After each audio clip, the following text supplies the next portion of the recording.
안녕하십니까. 87연구소 방송 묵계 이상원입니다.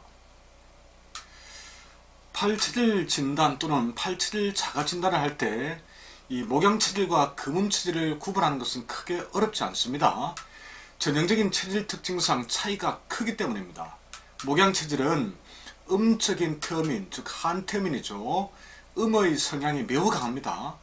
반면 금음체질 한태양인은 기본적으로 양적인 체질이므로 양의 성향이 도도하게 흐르고 있습니다. 또한 장부로 볼 때도 강과 폐의 강약이 완전히 정반대입니다. 이러한 음양과 장부 대소 강약을 적용하면 이 목양체질과 금음체질의 특징 차이가 생각 이상으로 뚜렷합니다. 그런 점에서 목양과 금음의 차이를 몰라서 혼동이 생기는 것 자체가 일반적이지는 않습니다. 그런데 인체는 그렇게 단순하지가 않습니다. 반드시 수학 공식처럼 정확히 딱딱 떨어지지 않습니다. 때로 변수가 생기고 어떤 경우는 이론에서 벗어난 엉뚱한 모습으로 발현되기도 합니다. 즉 실제 체질에 부합하지 않는 전혀 다른 성격이나 체형 등을 갖고 있는 사람들도 있다는 것입니다. 자, 저 묵계는 최근에 그런 경험을 톡톡히 했습니다. 무슨 말이냐 하면 누가 봐도 완벽한 금음체질인데 전혀 엉뚱하게 반대 성향에 가까운 목양체질이었던 충격적인 경우를 겪었다는 것이죠. 자, 이번 사례를 통해 겉으로 보이는 모습만 보고 성급하게 871 진단을 해서는 안 된다는 점을 다시 한번 뼈저리게 느꼈습니다. 자, 방송을 들으시는 여러분들도 각종 자료를 토대로 871 자가 진단을 하는 경우가 있을 텐데 역시 조심하셔야 합니다.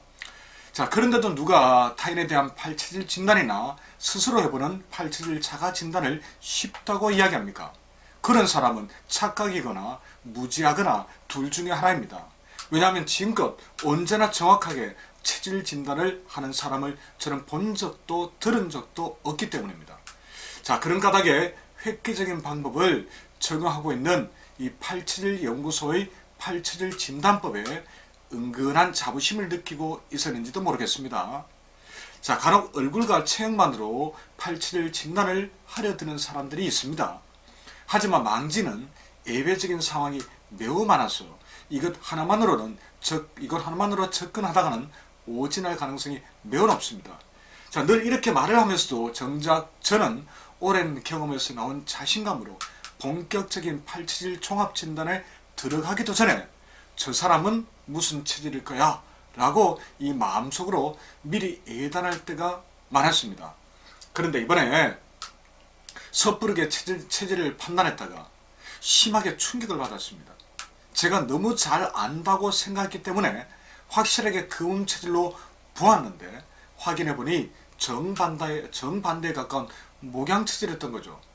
지금도 100% 받아들이기가 쉽지 않을 정도입니다. 목양으로 나온 것이요. 무슨 이야기냐 하면 얼마 전에 대학 동창 문상을 다녀왔습니다. 그곳에서 약 10년 만에 만난 동창이 있었습니다. 다른 동창들로부터 제 이야기를 전해 들었는지 본인 체질과 건강에 관해서 저에게 묻더군요. 대학교 때 보았던 모습은 고민할 필요도 없이 한태양인 금음체질이었습니다. 그래서 확신에 찬 목소리로 넌 태어날 때부터 간이 약하니 술 좀 적당히 먹어 라고 해주었습니다. 그래도 굳이 진맥을 해달라고 요청하더군요. 자, 술을 몇 잔해서 조금 애매했지만 어이없게도 진맥 결과부터 제 확신에서 벗어났습니다.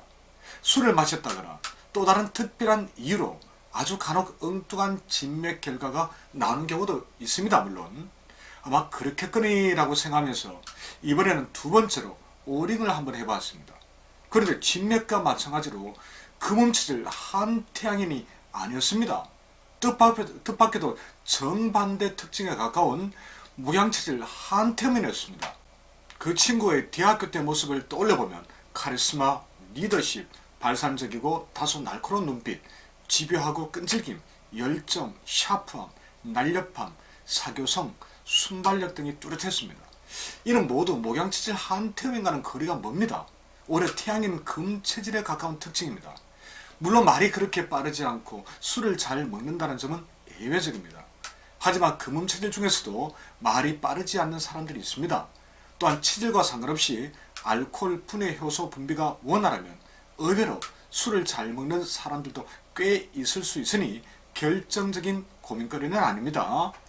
자, 그 친구의 실제 체질인 목양체질과 지금까지 보아왔던 모습이 너무나 달라 체질에 대해 설명해 주는 것이 쉽지만은 않았습니다.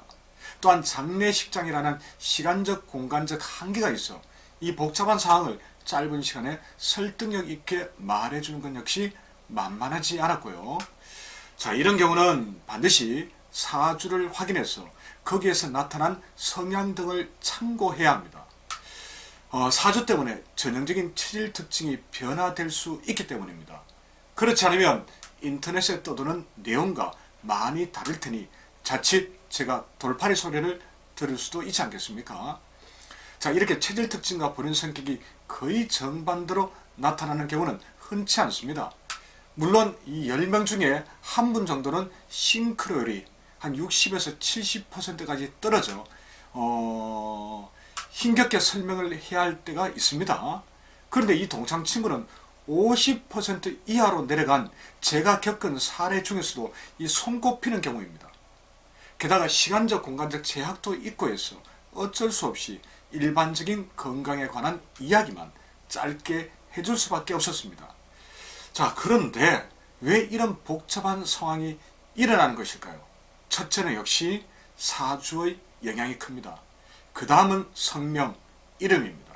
그리고 성장 과정과 가정환경, 교육받은 내용이 무엇이냐에 따라서도 전형적인 체질 특징에서 변화가 생길 수 있습니다.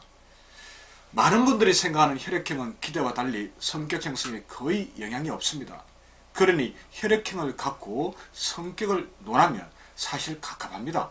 혈액형은 인종차별을 위해 만들어낸 제국주의적 사고의 유산일 뿐입니다. 그래서 혈액형 성격은 세계적으로 보편화되지 못하고 한국과 일본 정도에서만 심심풀이 땅콩 정도로 이야기되고 있습니다. 자, 다시 돌아와서 그 동창의 개인적인 성향과 행동, 이면에 숨겨진 모습을 깊이 따져보면 금음체질이 아니라 목양체질일 수도 있겠다는 생각이 들긴 합니다. 그런 모습이 어느 정도는 읽히기도 합니다.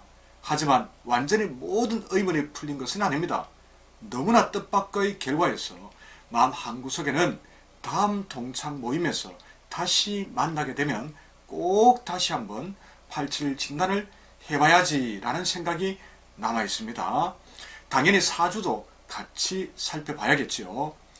자, 오늘 방송의 결론은 타인에 대한 87 진단 또는 본인 스스로 해보는 87 자가 진단은 참 어렵다는 것.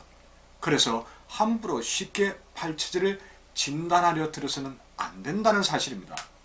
자, 오늘 방송 여러분께 어떤 명쾌한 답을 드리지는 못하고 오히려 머리를 더 아프게 해드린 것 같아서 조금 안타깝습니다. 방송 내용이 늘 그런 것은 아닙니다. 그러니 다른 방송을 통해 87에 좀 더 가깝게 다가가 보도록 하겠습니다. 고맙습니다. 다음 방송에서 다시 뵙겠습니다.